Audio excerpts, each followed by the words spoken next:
Have you ever been to a dinner where you didn't know the menu and you eat with a bunch of strangers? What about hosting one of these dinners in your home? On this week's episode, I have Chef Kyle Shankman, and that's exactly what he's been doing. Today, you're going to learn all about his Speakeasy Supper Club. This is Chris Spear, and you're listening to Chefs Without Restaurants, the show where I speak with culinary entrepreneurs and people working in the food and beverage industry outside of a traditional restaurant setting. So I think today's episode is going to be really interesting for so many of you. Kyle's been hosting Speakeasy Supper Club out of his residential house for a number of years now. He actually started the business with his then 15-year-old son so that his son could have a job. He would let him create the menus, do all the shopping, and the prep work. It started with them having friends over and people they knew and charging them a small fee that would help cover the costs. That soon grew, and they had strangers who wanted in on the fun. His son eventually moved away from it, but Kyle kept it going. Now he aims to do a couple of dinners a week and usually sells out these 7-course meals. I found this really interesting because regulations vary wildly from state to state and county to county. Where I am, if I even try to do something like this in an Airbnb that I rent, I have the Board of Health breathing down my neck. So I wanted Kyle to be really honest about the legalities of this and if he's had any issues with his local Department of Health or anyone. Seeing as how he's been doing it for quite a while now, it seems like it's working out just fine for him. I do want to say to all of our listeners out there to tread cautiously. If you're thinking about doing something like this, do your research and then decide what your comfort and risk tolerance are. And we talked about a lot of other things in the conversation, some of which didn't fit here. The last question I asked him was about who he would hire if he had all the money with his business. His response was about having a second person helping him with his job. I actually thought this answer was so good that it needed to be its own mini episode. I know not everyone listens to the whole episode, and it came in at like the 45-minute mark, so I totally cut that part out of this conversation, and I released it today as a second episode.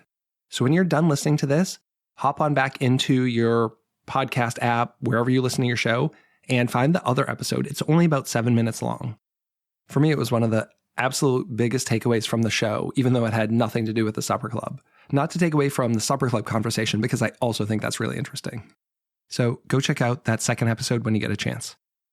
And I just want to say that some of you might have noticed that I've started dropping some podcast trailer ads in my episode. I hope they're not too intrusive. It's a great way for me to get a little revenue because this isn't a huge money generator for me and it takes a ton of time to do the podcast. So you might notice a 30-second ad for some other podcast. I do have some say into what the ads are, but I don't have say really as to where it's going to drop. So I know it might come in at like a weird part. Hopefully it's not too much for you and you don't mind. If you have any feedback about it and want to let me know, hit me up, Instagram at Chefs Without Restaurants. And like I've said before, if you enjoy the show, the best thing you can do is let people know about it. I hope you're all having a great week, and here's the show. Hey, Kyle, welcome to the show. Thanks so much for coming on. Thank you so much for having me. You are someone who works like me as a personal chef, and I think today is going to be a really beneficial, hopefully kind of tactical conversation for our listeners. And I'm really interested. You also have a speakeasy style supper club, which I think is going to be interesting for a lot of people. I think we should just jump right in. You know, you've had a number of years working in restaurants and the food industry, and now you work as a personal chef. So why did you make that jump? Well, so I actually made the jump twice. I got my first executive chef job when I was 21, so back in the early 2000s, and it was admittedly a lot. Like it was my first restaurant that I'd ever worked in. Like I started there as a dishwasher, then moved up to prep cook and garde manger, saute, grill, sous chef, and then just sort of all the right things had to happen for me to then get to executive chef. But that didn't change the fact that I was 21. And after a while, like this was like a big country club, and during the summer we were feeding, a couple thousand people a day between all the things. And I was like running the kitchen with a walkie-talkie and losing my mind. And I mean, I was making a lot of money, but I wasn't having any time to spend it. And I wasn't cooking. And, so I had like this moment of like, I need to just kind of stop and cook. And I willfully left and went and just asked somebody to hire me as like a cook. I was like, I just want to cook and I want to learn. And I was there for like 6 months, and then the 2008 financial collapse happened, and their restaurant closed just about overnight. Like he gave me like a few days notice. And again, at the time, I guess I was 22 when that closed, and I left the industry altogether with sort of initially the plan to come back, but I left to go learn sales because I didn't understand why his restaurant closed. Like I'm this 22-year-old cook watching a kitchen doing everything from my perspective that was right. Like we're bringing in, a new farmer, every single day. Like we got like crates of greens, and we're wrapping our pork tenderloins in caul fat, and we're doing everything from my perspective, food wise, that was correct. And we couldn't get a customer, and the restaurant across the street was doing fine. And so I figured like I must be missing something, some element of this, because if somebody handed me $100,000 to open a restaurant like he had, I would have made the same choices that he did, and that freaked me out. And so like I left to go just do sales. Like I went into like door to door, business to business, office supply sales. It was like straight commission. That's a very big like difference from the food world.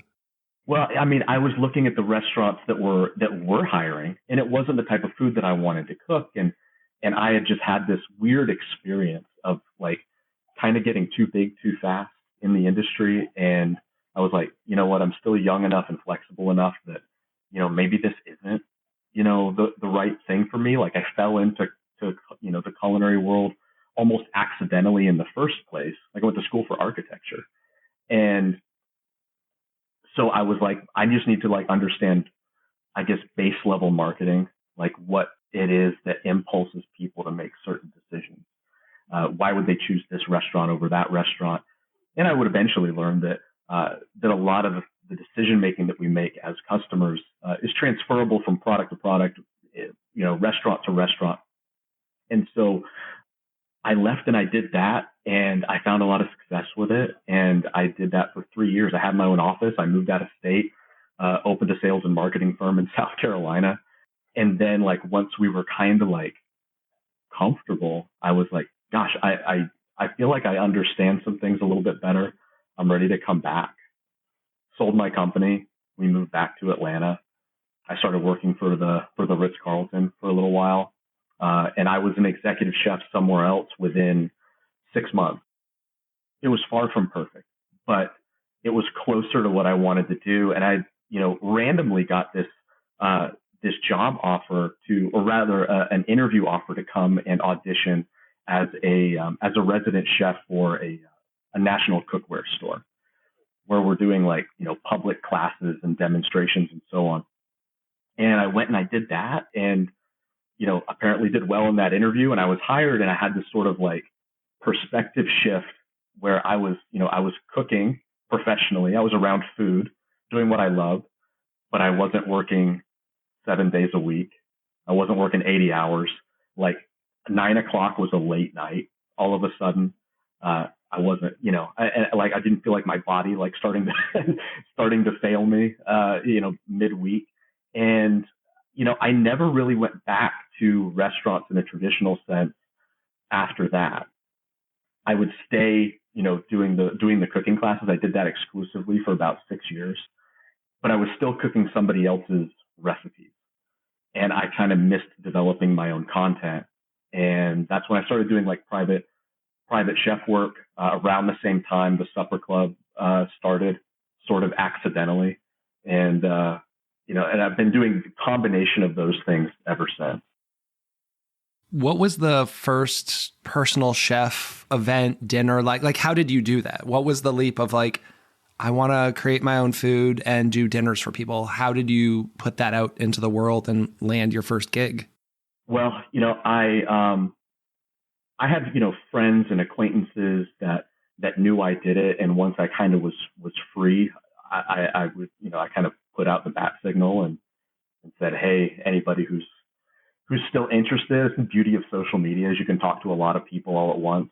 And nothing sustainable came out of that, really. I mean, there were a handful of like little dinner parties for me to like cut my teeth on. And so I went and interviewed with a company that is sort of like a personal chef company here in Atlanta that has like a team of chefs. They have this existing, chunk of clientele that they distribute us to. And it's funny, I think in our industry, we're all very like, especially restaurant chefs are very like grass is greener attitudes all the time, where it's like, oh, that sounds so much better. I think restaurant chefs go, oh, to just go and be able to cook for one family, a few nights a week, that's like the dream. And then you go and do it, and you realize how lonely it is sometimes, how not gratifying it can be when you're doing. We were doing mostly meal prep, so I'm showing up, I'm making a bunch of food, cooling it down, putting it in containers, tossing it in their fridge. It gave me a lot of freedom, but culinarily speaking, didn't give me a lot of like creative satisfaction. It wasn't until I left that company and had Speakeasy, the supper club, sort of starting to take off, that I was really able to do the type of private chef work that I think I always hoped I would be able to get into. So the supper club sort of ended up feeding the private chef business in a lot of ways. I've never done a single day of meal prep. Like, to me, that is just, it seems like it's soul crushing. It is. And, it's great to work for yourself. Mm-hmm. I mean, it's not for everyone, but I didn't want to work for myself at any cost. And if that just meant like prepping out a week's worth of like grilled chicken, broccoli dinners, I was like, I can't do that, which is, I kind of modeled my business as almost like a restaurant experience in people's homes, kind of doing the food like you do with the Speakeasy. So the Speakeasy, I want to get into the nuts and bolts of that because I think that sounds really cool. So how does the Speakeasy work? Like, where are you doing them?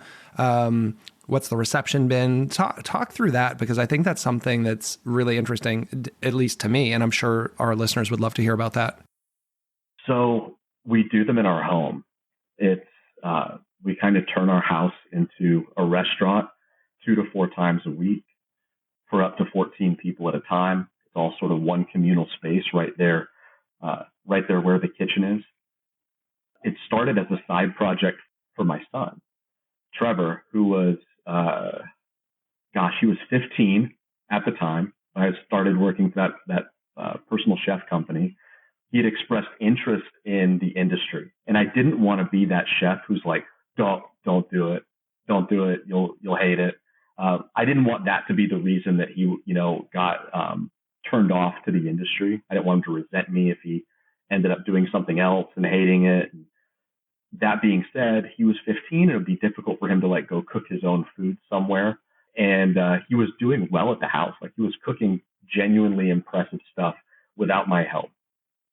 And I said, why don't we just invite some friends over, and you can ask them to like donate, a certain amount of money, give them like a minimum donation request so that you don't lose money, but you own the whole thing. Like, you write the menu, you do the shopping, and you prepare the meal. Like, I'll provide you with a space to do it, and I'll help you with dishes, and I'll help you with serving. And we did one of those. He loved it. The reception was really great. And then people started, who I didn't know. Keep in mind, this first table, everybody I knew. And then strangers started like reaching out to me on like Facebook and Instagram, asking me when the next one was. And I was like, gosh, I didn't think there was going to be a next one. So I asked Trevor if he wanted to keep doing it, and he said, yeah. And we would do, one here and there. It took him a full month to develop one menu because he was nervous and a kid, and I didn't need it. Really, it was kind of for him. And then it started sort of organically taking off to the point where there was after a year, there were a few hundred people like kind of on our email list to reach out to. And around that time, he started getting admittedly a little bit burnt out on it. He wanted to leave high school. He wanted to finish high school a year early and like buckle down on school. And I had started doing some brunches with Speakeasy to kind of like keep people engaged, since it was taking him a month to like push out one menu. And I was like, Trevor, I'm going to keep this going. Should you decide to come back to it, because I'd hate to like lose these hundreds of people, who are interested in this. He never came back to it. He's starting his own in the spring of 2023, because now he's 20. He'll be 22 in October, and so he's on his own, and he wanted to kind of do his own thing. So I kept it going. We moved houses. I knew that we wanted to kind of keep doing this, and so we were admittedly looking for a house that kind of had the right setup for it. And this one has a much better setup than the last one did. It almost seems built for it. And then we just sort of got, we're a few thousand people now who are getting these emails, and that's really how it works. People will get on our email list. We'll send out one blast per month saying, here are the seatings for next month. This is the date, the city, and the time. That's all we tell people. And then it's sort of first come, first serve. We give them like a hyperlink to a page to sort of finalize their reservation. And then we get like a room full of strangers show up to our house to come do usually a 7-course tasting. So many questions. Go for it. Yeah. First and foremost, is this legal where you are? Like, not to throw you to the wolves or something, but this would absolutely not fly in any means where I am, because I think this is one of those things that a lot of us do. They don't want to talk about. So I'd love for anything you feel comfortable. Like, my Department of Health here won't even let us technically rent an Airbnb and sell tickets to a dinner. And it kind of goes county to county around here. Like, how are you able to do this? Is this something you can talk about? Because I know that's the burning question out there for everyone who's listening, thinking like, oh, could I have people over to my house and charge them for dinners? So yes and no. Like every municipality is a little bit different. And if you literally went to the Department of Health and tried to explain what you were doing, there is no specific language in Georgia that addresses specifically what we do. So they'll apply, like party rentals and catering regulations to this. What we started doing is basically putting in the language on our website that you are being invited to a private party in a residential space. That is what your ticket is for. There happens to be food there. So we're not, in a technical sense selling food. We're selling admission to a party, which at its face value is legal.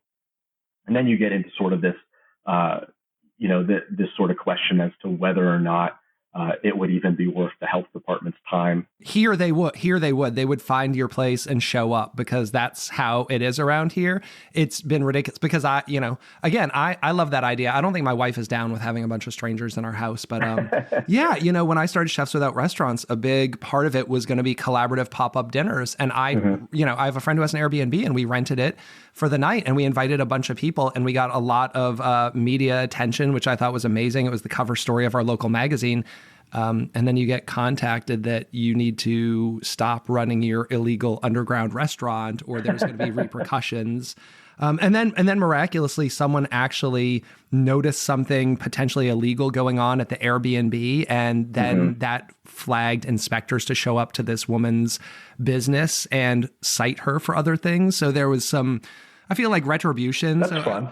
yeah. And I don't want to get anyone in trouble. So I was just like, we need to kind of table this for now, but I would love to be doing more of this. Maybe not in my home though. Well, so the way we look at it is,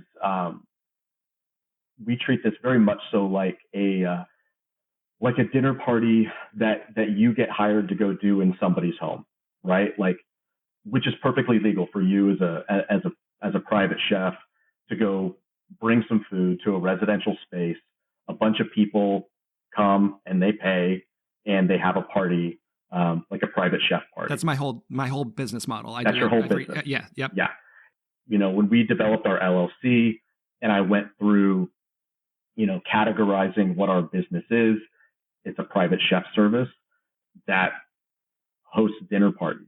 And as far as the powers that be, at least down here, look at it, we're just doing private chef parties. The fact that it's in my home is sort of irrelevant because it could be in anybody's home. Like if we have one of our, and we've done this several times where people who are regulars and frequent speakeasy have said like, hey, could you do this at my house? And, I have to ask them, can I invite strangers to your house? And they go, yeah, yeah, yeah. You have good friends and a good family too. Yeah, no, my family's my family is super understanding. But I think, my wife has known me since that first executive chef job. So we've been together for like pushing 2 decades now. And she knows what it's like when I'm working full time in a restaurant, and the give and take of like,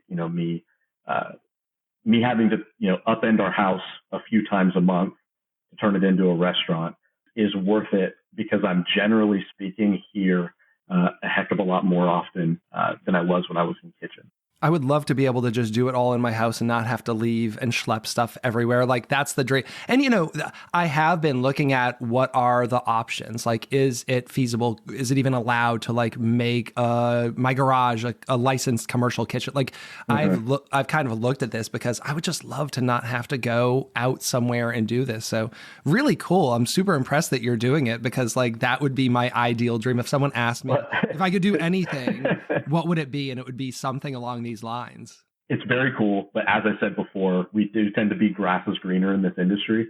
And the times like last night, we had to schlep our whole kitchen over to a party in the city, and it was almost a relief after doing several here at the house in a row to not have to.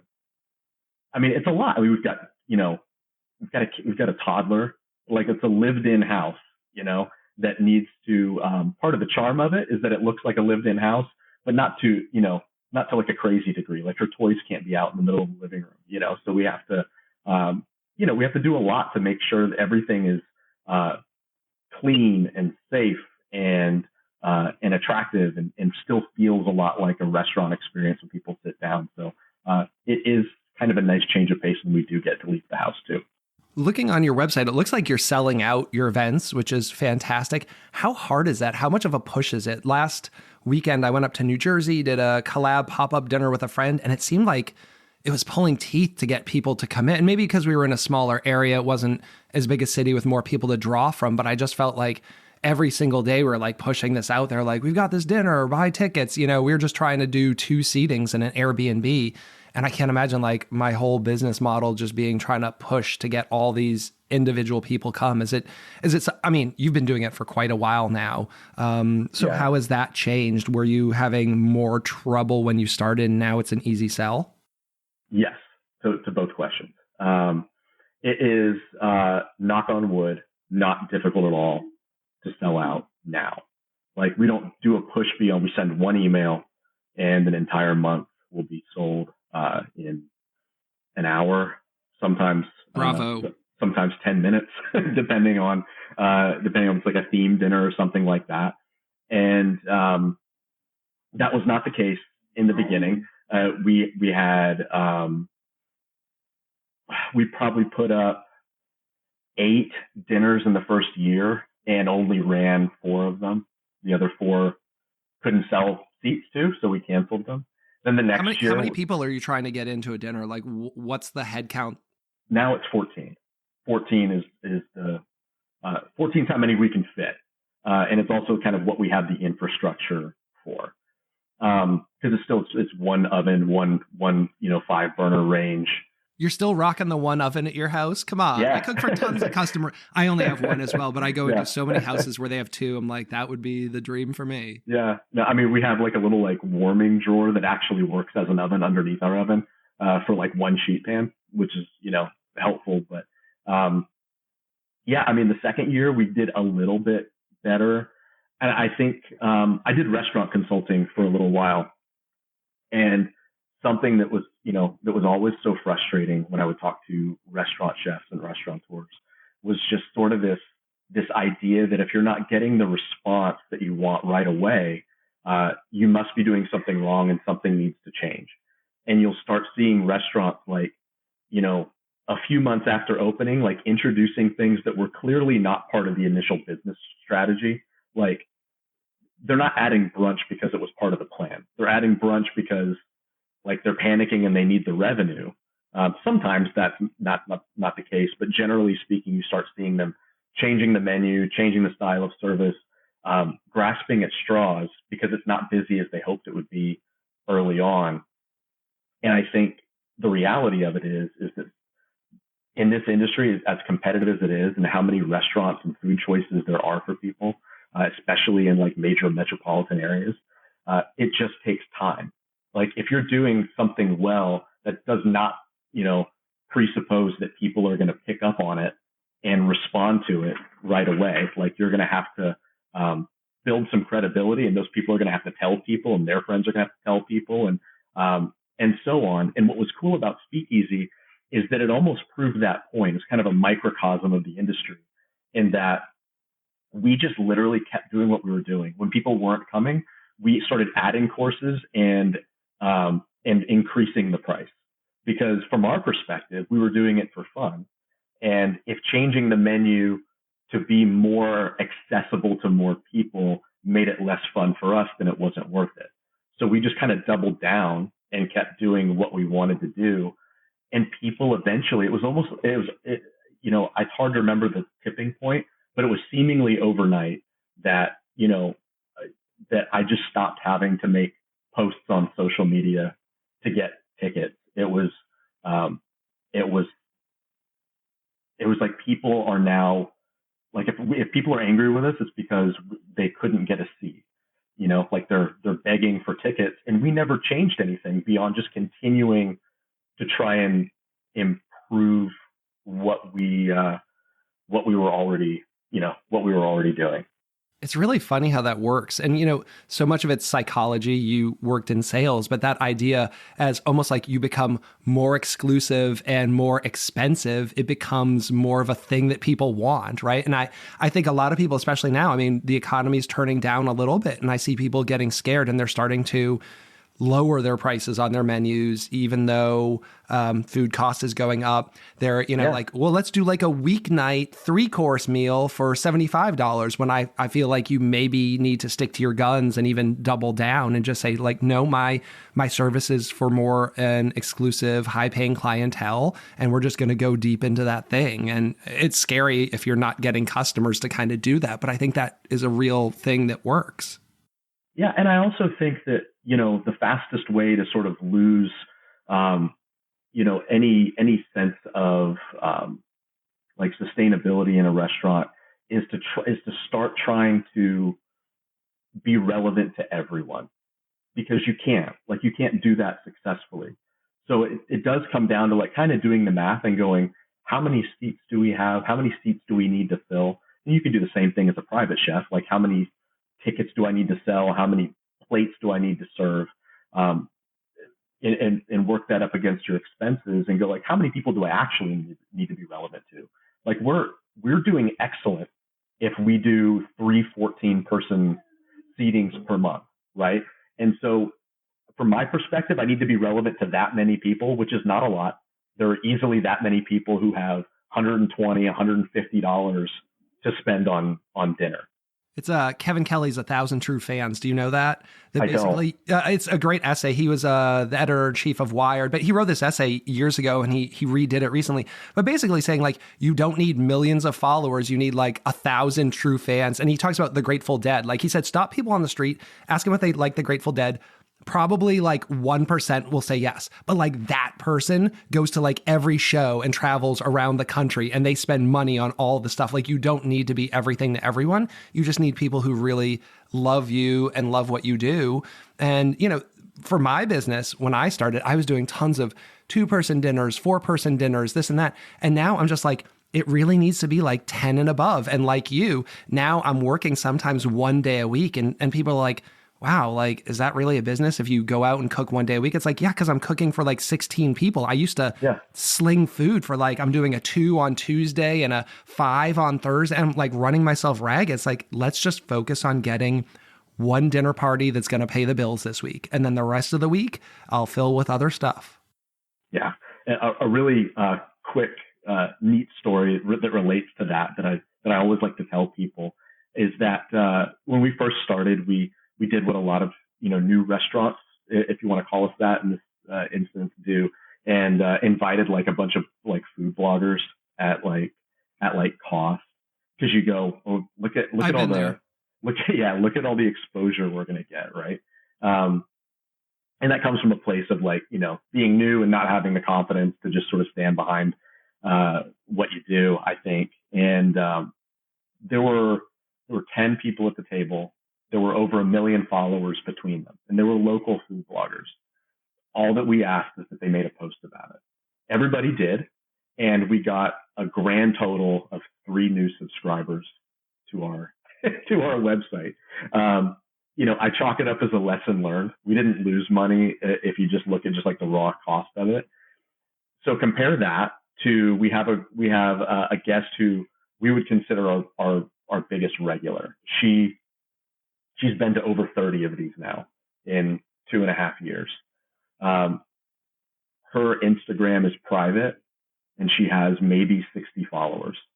But she's like, a young single girl in Atlanta with a lot of close friends. We had one night where there were 14 people at the table, and I do kind of what I normally do where there's new people, and I ask them how they found out about us. And through the conversation, we found out that 10 of the 14 were referred by either her or somebody that she brought in the early days. And it's so telling of like what it really takes to like build like a sustainable regular crowd, is that it has to not be a lot of people. It has to be like the right people. The people that she tells are exactly the types of, guests that we're after. 100%. I every year on the anniversary of my business, when I launched it, I do a giveaway, and the giveaway is for previous customers. And instead of trying to reach out to these influencers who's already spent money with me, and I just do a raffle and I give away 2 to 3 free dinners and just go cook for those people. Right. And that's the kind of thing, that's going to bring more business. Those people are going to have a great dinner. They're going to post on their private Facebook page. It's lots of couples, husbands and wives, 40s to 60s years old, and they're just going to post pictures of the dinner, and their friends are going to hire me. And that's done way more than, giving a dinner away to some local influencer, though I've done it. We've all done it. Everyone at this point, for the most part, has fallen into that trap in some regard.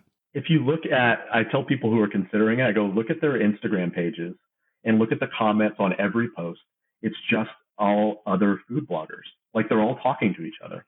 It's just like kind of this echo chamber of pseudo influencers, trying to get free or comped meals. So I mean, it's good for exposure if just eyeballs on your page are all that you're after. But I'm after revenue, as we all are and should be. Yeah. One of the things you do is, I know that you like to keep your dinners a secret, but you tell people that they can inquire. I'm interested. What is the percentage of people who reach out and say, I actually kind of want to know what's for dinner? Less than 1%. Really? That's awesome. Yeah. About 10 to, it depends on, like if we're in February, it's almost definitely somebody's like Valentine's thing.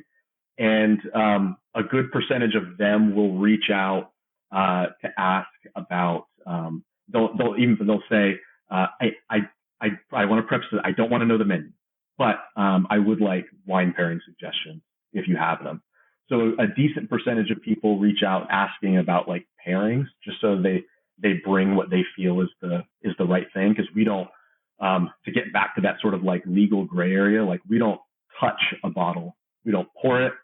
We don't serve it, we don't provide it, but they're able to like, BYOD. And so, we'll get people reach out that way. But we're also very like accommodating of dietary restrictions. So when people are making a reservation, they have an opportunity to say like, hey, I'm gluten free or dairy free or vegetarian, whatever. And we tell them that we'll accommodate. So in the early days, we would post the menu. And taking that away from them was a specific choice to try and cultivate the right audience and the right experience for everybody.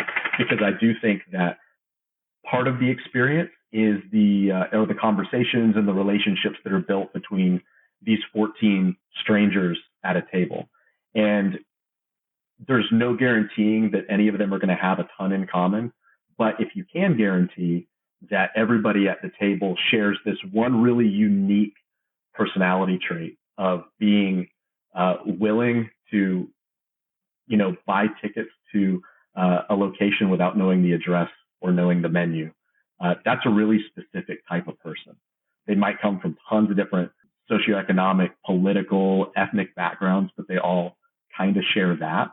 And when we took away the advertised menu, we started having a much more exciting dinner service, if that makes sense. Absolutely. Have you heard any stories of people who become friends after coming to one of your dinners? Yeah. Mm-hmm. Yeah. It's my favorite part when I see them like posting together, like at a concert on Instagram. And I'm like, oh, I know where you guys met. Well, food totally brings people together. That's why, one of the things I've missed so much during COVID was specifically not going out to eat in restaurants, but not eating at the bar and not eating with strangers. We went to Zahav in Philadelphia. I don't know if you know Zahav, but it's kind of challenging to get into. And I went with a friend, but we were going to get bar seats, and you had to line up outside. So for the hour before they open, you're talking to all these people in line, and then they open the doors and everyone just goes and sits at the bar. And, I was there with the 8 people who I met in line, and we wanted to all try as much as we could. And everyone was just buying something and then just kind of like passing the plate down the line. And now I'm friends with so many of these people who I met solely because we just sat next to each other at the bar in a restaurant and shared food. So I think that's fantastic. And to be able to bring people around food, is there anything better as a chef? I don't think there is. No. So what inspires you? I mean, you have the luxury of creating kind of whatever you want for food and putting together these fun menus. Where are you drawing inspiration? In short, the ingredients. It is almost a hindrance to have no limitations on what I can put on a menu, right? Because it's like, I have access I could do whatever. And then you go like, because we change the menu every time. That's self-imposed to a degree, but we have so many regulars that to sort of continue having like that ratio of like 60-40 new guests to regulars, we've got to change the menu every month, right? Because just one 7-course menu, so I wouldn't want to repeat it. So to sort of give myself some limitations, I look at what is in season, what's local, and I don't really start like finalizing the menu until like a week before. Like I'll have kind of a rough guess at it, but I want to look at what looks best and just sort of play with that. What's funny is that my food style has changed a lot since we first started this, because it kind of started with what I found fun and exciting 6 years ago to what I find more fun and exciting now that I've got, I'm going bald and have a bunch of gray hair. I've like matured along the way and started realizing that I get a better response and I have more fun if I cook the types of things that I'm craving, right? Like what is delicious to me first and foremost. And then we try and make that, make it pretty. But I fell into a lot of the sort of the pitfalls that a lot of young chefs do in the early days of imagining what I wanted it to look like first, and then trying to figure out how to make that taste good. And that's kind of a fool's errand, I think. So now we take inspiration from the ingredients and what it is that I want to eat, what tastes good to me, what creates nostalgic feelings for me. And then I hope that it connects with as many people at the table as possible. Now, where you are now, is that where you grew up? Like, are these all foods that you associate with your, youth and growing up? Are you from the Georgia area? I'm from the Georgia area. My parents are from California.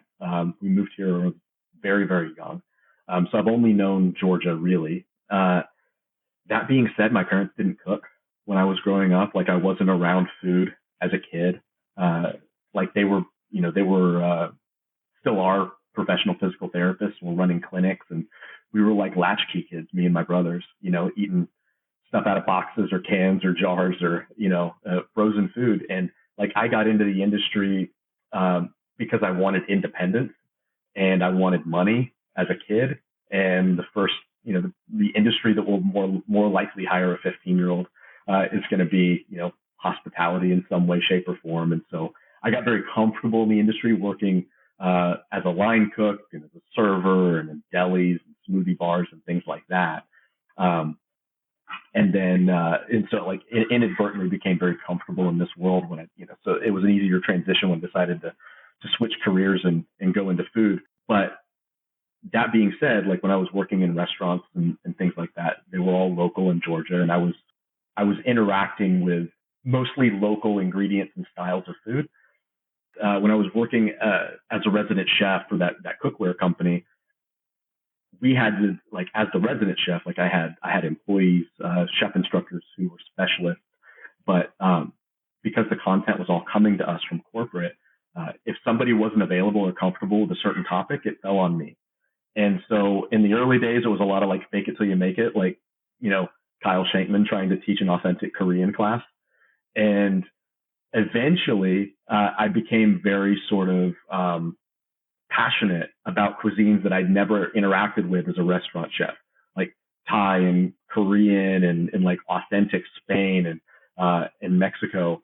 So that still influences a lot of like the style of my cooking. I don't consider myself like a Southern chef. I didn't grow up like with Southern food at the table, so to speak. I'm just passionate about the food coming from nearby, right? And then from like a practical, business owner standpoint, it always costs more to use ingredients that came from far away, right? Like you had to buy a plane ticket to get to you. So it's going to cost more.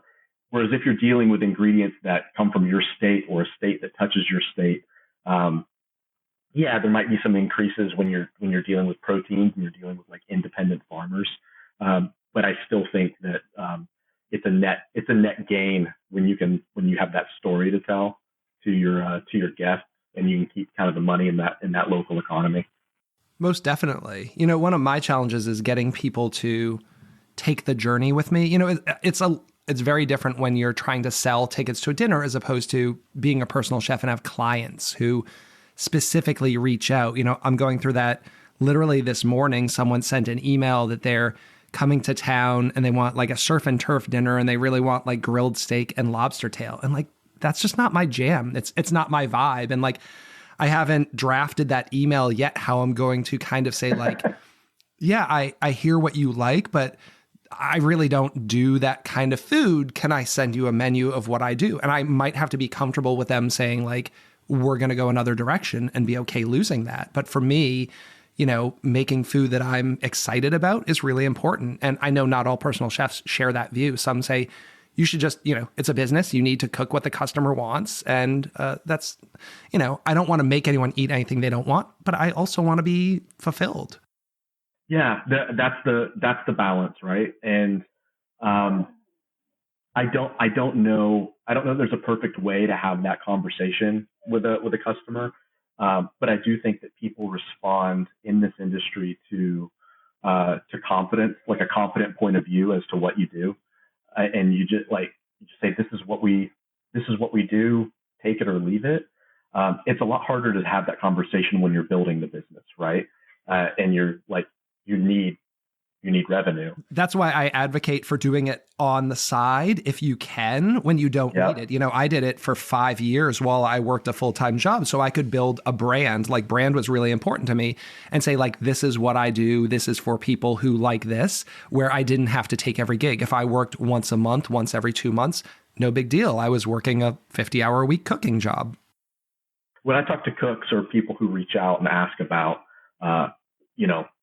speakeasy or having a supper club or even private chef business and how to make that sustainable, I'm always very open about the fact that I I didn't run the supper club for 4 years of the supper club. I didn't need it, right? Like now I do because I kind of like I burnt my ships. Like there's no, there's nothing really to fall back on. There's no like 9 to 5 salary job anymore. Um, is that so you doing things on the side, these types of things where you can set the parameters and say, this is the type of food that I'm going to do, take it or leave it. And you're doing it for fun. Like if you're having a great time, your food is inherently better, I think, than if you're cooking what somebody else wants you to cook. And then from there, you start to find people who then become, future private event customers. What I was going to say is that 100% of my private chef jobs were coming from the supper club, meaning they were people who were either following the Instagram page or actually like attended a dinner or were told about it by somebody who attended a dinner. So they're only reaching out to me because they know the type of food that I do. So I don't put myself out there in any other way. So I don't get the calls anymore. I did in the early days. I don't get the calls anymore for like filet, lobster tail, twice baked potato, chocolate lava cake, But I did. Those. Yeah, I did. And I didn't like doing them. But if I could, but I also had to learn some coping mechanisms when I was cooking other people's food for a lot of years to just go, there's something in this menu or this process that you can take pride in or find joy from, even if that means like adding a surprise course that they weren't expecting and going like, here's just me, on a plate, hope you like it. So that you can at least take some joy from doing that. It's my very favorite move. Yeah. It's a blast. And it's almost always, you have to almost force people to step outside of their comfort zone with certain things, because I'll have that conversation about filet all the time. I'll say I will beg them to let me lower the price and give them a better cut. It's it will cost you $10 less a person if you let me, do,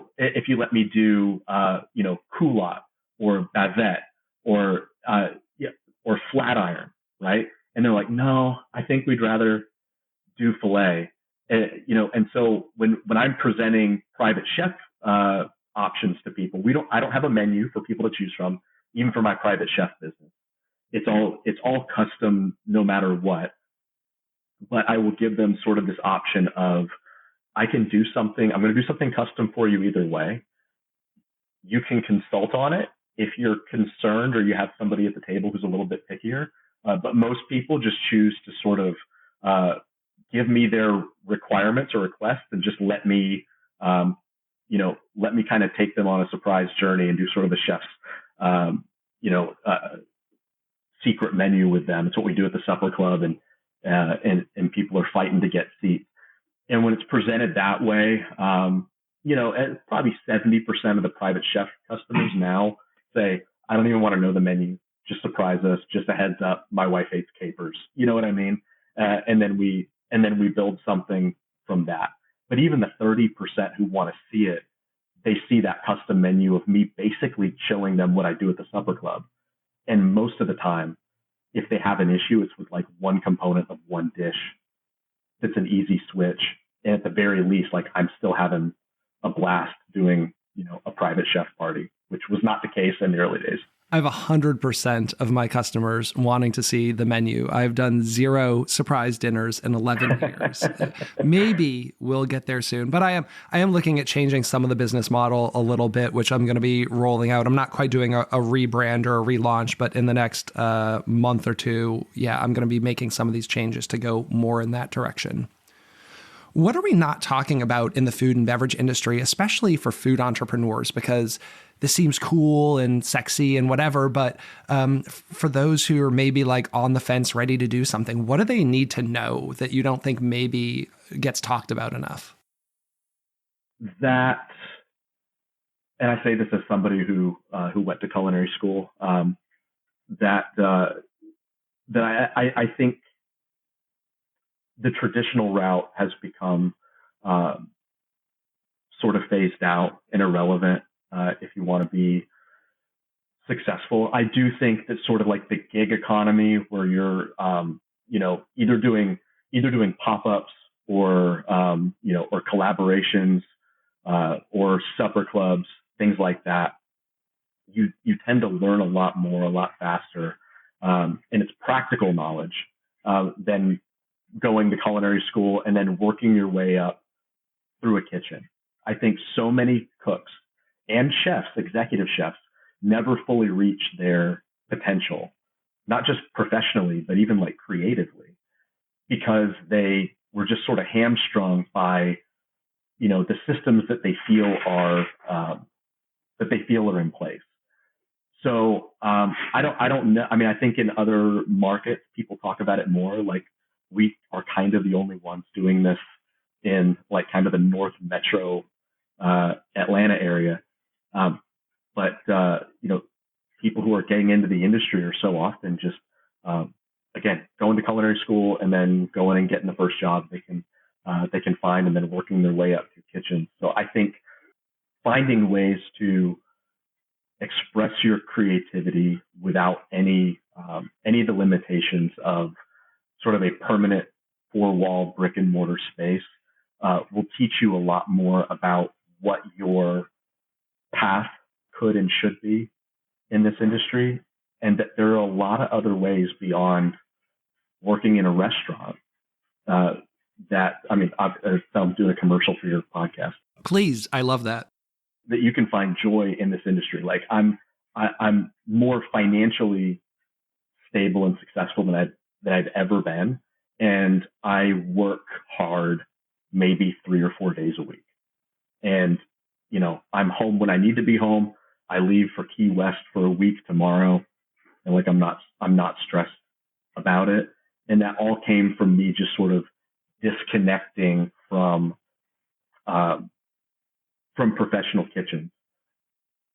So I don't know if that answers. Yeah, don't go to culinary school and follow your passion, figure it out.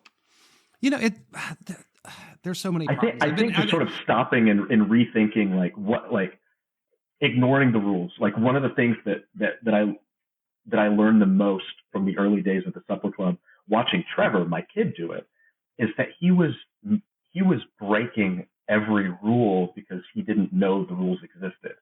And he was, I would say, well, it's not done that way. And he'd go, why? And I'd say, gosh, I'm really not sure, because that's just kind of the way that I was taught. Which is funny because you would hate that if you were in a professional kitchen, tell it like when a younger cook said that to you, right? Or whatever. Right. But that's the toxicity of professional kitchens. It's like, we're doing it this way because I said so. And it's so frowned upon to kind of listen to a line cook show you that there is a faster and more effective way to get from point A to point B on something that you'd always prided yourself on, taking 3 days to accomplish. I can't imagine being at a kitchen these days with line cooks showing their chefs things they saw on TikTok and the conversation that ensues from that. Yeah. I mean, it's a hit to the pride if I see something on TikTok and learn something. I'm like, I really shouldn't have learned that from a 17-year-old just now, but I guess I did. The kids are great in that respect. I have twins who are 10 and they've actually said they want to help with my business. And, that's great. And I'm looking at what does that look like? Like at what age can my kids actually go to someone's house and help me serve? There's a maturity level. I think my daughter would be okay. My son, not so much, but we've really talked right. about that. And, I don't want to force them into any industry or business, but they're verbally expressing interest in helping with the business in some regard. So I don't think we're too far away from that. And I'm going to share the fact that, your 15-year-old son started his own supper club. So I guess at 10, maybe they'll be 11 this summer. That's not so much of a stretch to get them going. But it's a good thing that they look at your life and want to emulate it. Like in a traditional sense, when people watch their parents be chefs, they go, I would never want to do that because I never see him. Like he comes home after I go to bed and he wakes up after I go to school. Like this isn't the type of industry unless it's like, a family restaurant where things get, where the kids end up, taking on the family business. And so if you're showing them balance and joy and flexibility then I think it's cool that, they see that and want to get into the industry. Well, the kids brought that to me. I haven't worked in restaurants, but I did work in corporate kitchens, and I was working crazy schedules and lots of hours. And I gave up a lot of time with my wife, a lot of time with other family, parents and stuff. And then when I had kids, I just decided like, they're going to come first, like family's going to come first. And I'm not going to be, 100% married to this job all the time. So when I started my business, it was really important to me to find the balance where we would be able to have family life. I want to know my kids. I want to enjoy time with my wife, and finding a business that suited me that in that way was amazing. Yeah, I think every chef who's like, who has a family and kids, who's being honest with themselves, they know that they love their families more than they love food or cooking. But going through the traditional route of working in kitchens takes some sort of level of like cognitive dissonance to like reckon with the fact that it doesn't usually match up, right? Like if you love your family and your kids more than food, why are you there 100 hours a week and letting it, sort of inform how you interact with your family and not the other way around? And I hated that as a boss too, because when you're a boss who's staffing a kitchen, you're the guy who these people are coming in saying, hey, I really need Saturday night off because I have a family birthday. And you're like, sorry, you can't have it. It's like, wow, I'm turning into a person I don't really want to be. Like I would want that day off myself, but now I have to be here and be that guy who's telling all these people they need to be more committed to their job than their families. And that just didn't suit me anymore. Well, thanks so much for coming on the show. I loved having you today. I'm so glad that you could come and share your expertise with us. It was my pleasure. And to all of our listeners, this has been Chris with the Chefs Without Restaurants podcast. Thanks so much and have a great week. Go to chefswithoutrestaurants.org to find our Facebook group, mailing list, and chef database. The community's free to join. You'll get gig opportunities, advice on building and growing your business, and you'll never miss an episode of our podcast. Have a great week.